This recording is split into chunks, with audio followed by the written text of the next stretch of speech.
Just recently, the staff at Wine World had the pleasure of meeting with and learning from Stephen Powles of Boulevard Brewing. Here is an encapsulation, and we hope you find it as informative as we did. Grapefruit notes. And those grapefruit notes come from the hops, and it's this one right here. It's called Amarillo, and it's a newer variety of hops. And we use a lot of them in there. We use the hops in two different ways. We use it in the kettle to give the bitterness and some of the aroma, and then we also will dry hop. And dry hop, that means that we add the hops after the beer is made. So the fermentation is done, the alcohol is made, a lot of the flavor components are made from the yeast, and then we add the hops, and then you just extract flavor from it, but you don't add bitterness to the beer. Okay? It's a common technique when you make IPAs and double IPAs and things like that, but this beer is kind of almost like a combination between a Belgian beer and an American hops. It's almost like a Belgian IPA. We add yeast and a little bit of sugar to the beer just before bottling. That means that the yeast gets to work and it makes another layer of carbonation on top of it.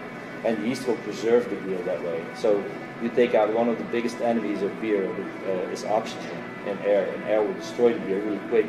Well, the yeast is like an anti-oxygen. And it strips the yeast out because it needs it to grow, and it preserves the beer that way. What we also do is we have these nice-looking bottles.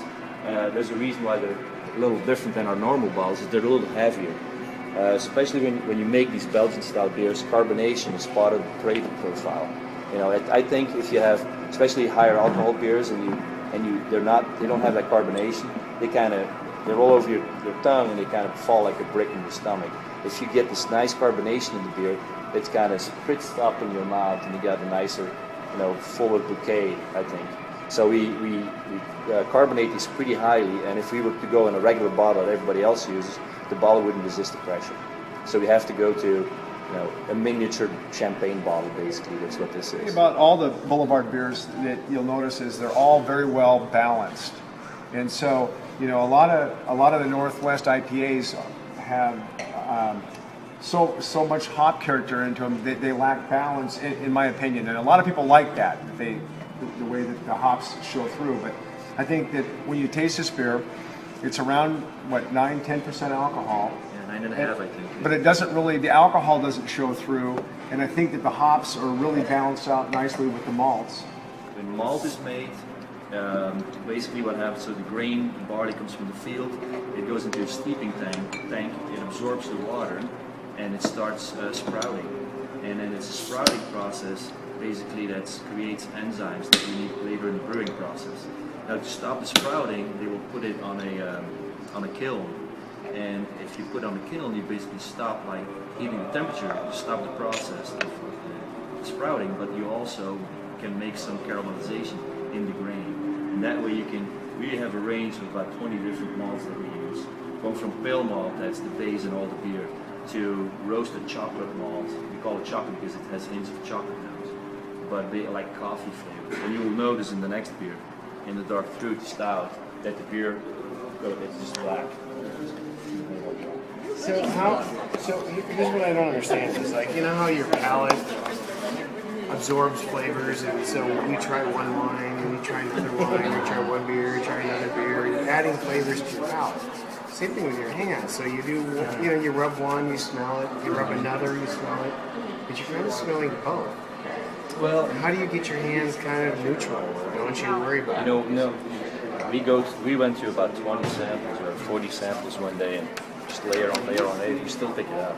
You pick up right away which one is good, which one is not. Like what you're going to select and what you're not going to select is mostly based on there's a lot of aromas. That's what we want. As beer craft brewers, we buy the hop not really for the bitterness that it's going to give, because we use it later in the process. We want the hop oil, we want the nose. But we also will look at the cut, we'll look at this, and we say, okay, if we see a lot of seeds, we're like, maybe we're not. Or if this is really clean. But if we see like red cones or brown cones, or if this sample is completely falling apart and it's dry too much, then the oil is going to be low. So we look at it and we can see, just without rubbing already, we can reject a couple of them. And then when we start rubbing, we smell the motor oil or sulfur or onion. We're like, I'm sorry, we don't want that in our beer. So the red cones are when it's too mature, or what? The red cones could be either mite damage or it could be wind damage. So is it like a grape harvest where every year you have to re-sample or retaste Yeah. it? Yep, absolutely. So it runs from the end of August to about mid-September, end September, more or less, 4 weeks. And then, so you have different varieties, the low alpha hops, so the aroma hops will come out, will mature first, and then the higher alpha hops will mature last, so we can mature, it's like a season of harvesting. So now you're over in Eastern Washington and you're trying to choose your hops, but you're just one brewer.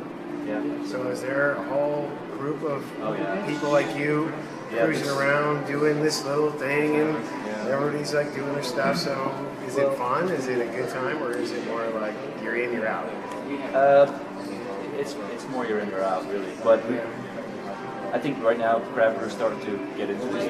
These guys are the biggest supplier for the craft brewers, smaller craft brewers. They had about 50 people coming in the period of 4 weeks. So it was From all over. from all over. Was it 50 or 50 a week? I can't remember.